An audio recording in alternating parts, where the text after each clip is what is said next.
Selamat berjumpa kembali dalam layanan audio Sahabat Seperjalanan. Hari ini adalah hari Kamis 15 Januari 2025. Tema renungan saat teduh kita dengan judul Akuilah Kesalahanmu. Firman Tuhan terambil dalam Yeremia pasal 3 ayat 12 sampai dengan ke-13. Pergilah, serukanlah perkataan ini ke utara. Berkatalah, kembalilah hai Israel yang murtad. Demikianlah firman Tuhan, aku tidak memandang kamu dengan muka kemarahan, sebab aku berbelas kasihan. Demikianlah firman Tuhan, aku tidak akan marah untuk selama-lamanya. Hanya akuilah kesalahanmu bahwa engkau telah memberontak terhadap Tuhan Allahmu dan telah menyimpang mengikuti dewa-dewa asing di bawah setiap pohon yang rimbun dan tidak mendengarkan suaraku. Demikianlah firman Tuhan. Mari kita berdoa. Bapa yang di dalam surga, kami memiliki Allah yang tidak hanya sekedar menghukum, namun berbelas kasihan. Kemarahan Allah adalah kemarahan yang menyelamatkan kami. Dalam nama Tuhan Yesus kami berdoa. Amin. Shalom sahabat seperjalanan yang dikasihi Tuhan. Kalau berbicara bagaimana seseorang bisa berubah dari kebiasaan buruk, bagaimana seseorang bisa berhenti dari perbuatan dosa, maka langkah yang pertama adalah mengakui kesalahan. Tidak ada seorang pun yang bisa mengalami sebuah perubahan dan memiliki niat yang sungguh untuk merubah keburukan kalau tidak dengan mengakui kesalahan. Kita belajar dosa yang ditegur oleh Allah kepada bangsa Israel di dalam ayat yang 1 dan kelima pasal ketiga.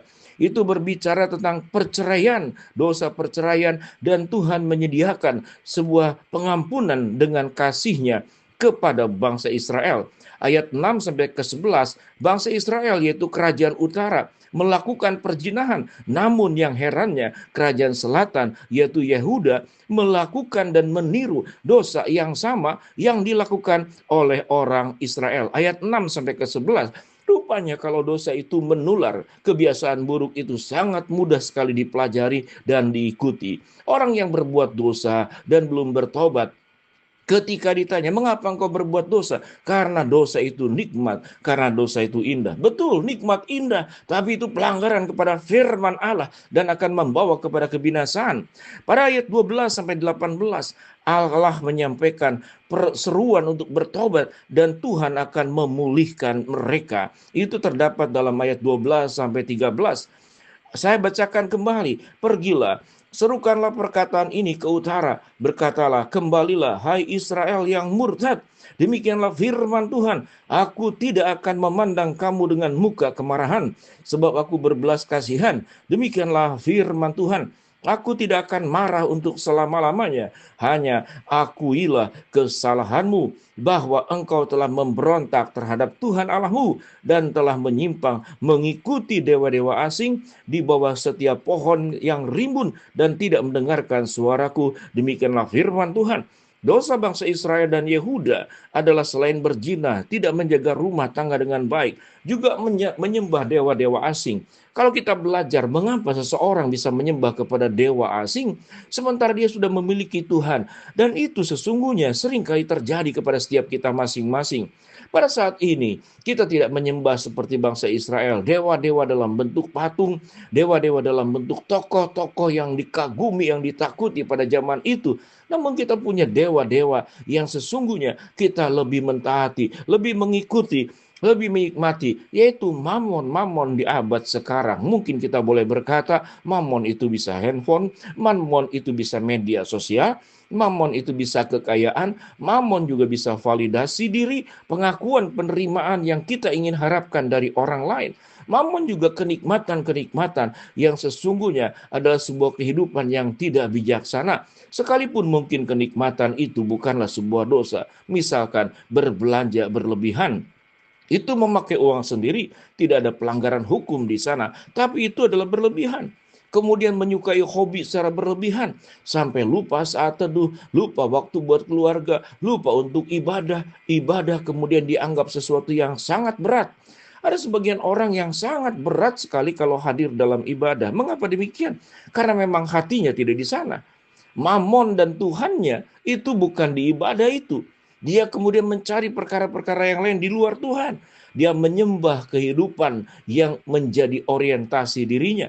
Namun manusia seperti demikian, tatkala manusia diperhadapkan kepada kesulitan, problem, lalu masalah, lalu kemudian musibah, barulah seseorang itu datang kepada Allah.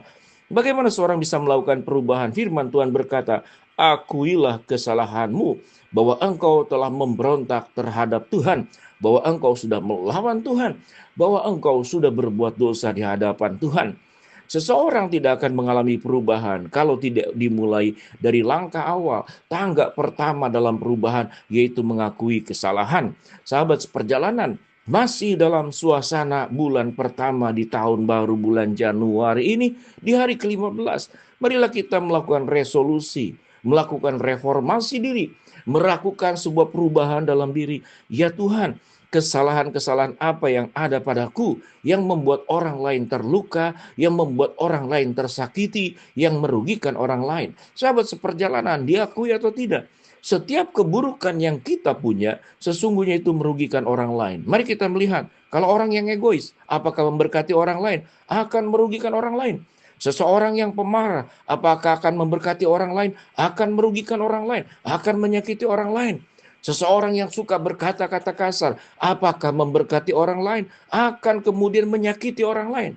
Seseorang yang tidak punya hati, rendah hati, maka ada kesombongan, keangkuhan, dan kemudian berujung suka menghina dan merendahkan orang lain. Itu adalah dosa-dosa karakter yang kita harus kemudian melakukan, mengakui kesalahan, dan kemudian terjadinya perubahan di dalam hidup kita. Sahabat seperjalanan, kita mungkin bukan seperti Israel, kerajaan utara, Yehuda, kerajaan selatan. Dosa-dosanya bentuknya berbeda, namun sesungguhnya mamon, dewa, perjinahan yang sifatnya itu ada sesuatu yang kita nikmati, yang di luar kebenaran firman Allah, maka itu adalah sebuah dosa. Bagaimana kita untuk memperbaiki diri? Akui kesalahanmu. Tidak perlu melakukan sebuah mimpi yang besar supaya saya menjadi berubah tiba-tiba menjadi malaikat. Tetapi minimal setiap godaan-godaan dari iblis satu persatu yang kita ketahui, yang kita sadari, yang kemudian seringkali dikeluhkan oleh keluarga kita, orang-orang terdekat kita, akan keburukan-keburukan di dalam diri kita. Maka langkah paling awal adalah kita mengakui kesalahan. Setelah tahap pertama, tangga pertama mengakui kesalahan, terjadinya sebuah kesadaran dan kemudian menyadari mengapa perlu melakukan pertobatan. Karena itu adalah perintah Allah. Dan juga pertobatan, juga untuk kebaikan setiap kita masing-masing. Berikan sebuah contoh, orang yang sakit karena makan sembarangan, apapun dimakan. Lalu apa nasihatnya? Nasihatnya tentu kita harus pola hidup yang sehat secara fisik. Demikian juga dalam kehidupan menyeluruh, kita harus hidup menjadi orang yang sehat. Dan orang yang sehat akan makan makanan yang sehat, yaitu taat kepada firman Allah. Orang yang hidupnya sehat akan minum minuman yang sehat. Yang Yesus berkata, akulah air kehidupan. Maka setiap orang yang akan mendapatkan makanan rohani yang benar, yaitu kebenaran firman Allah, dan kita minum air kehidupan, kita akan menjadi bersih, bening seperti air yang jernih, dan kita akan sehat, tidak hanya fisik, tapi seluruh kehidupan kita. Akui kesalahanmu, bertobatlah dan berubahlah. Mari kita berdoa. Bapa dalam surga, terima kasih buat kebenaran firman Allah yang kami pelajari. Hamba-Mu berdoa buat sahabat perjalanan yang sakit. Tuhan jamah sembuhkan yang sedang menghadapi masalah. Tuhan bukakan jalan. Yang sedang berdoa mengharapkan sesuatu, Tuhan kabulkan sesuai dengan waktu dan rencana Tuhan yang terbaik. Di dalam nama Tuhan Yesus kami berdoa. Amin. Shalom, Tuhan memberkati kita semua.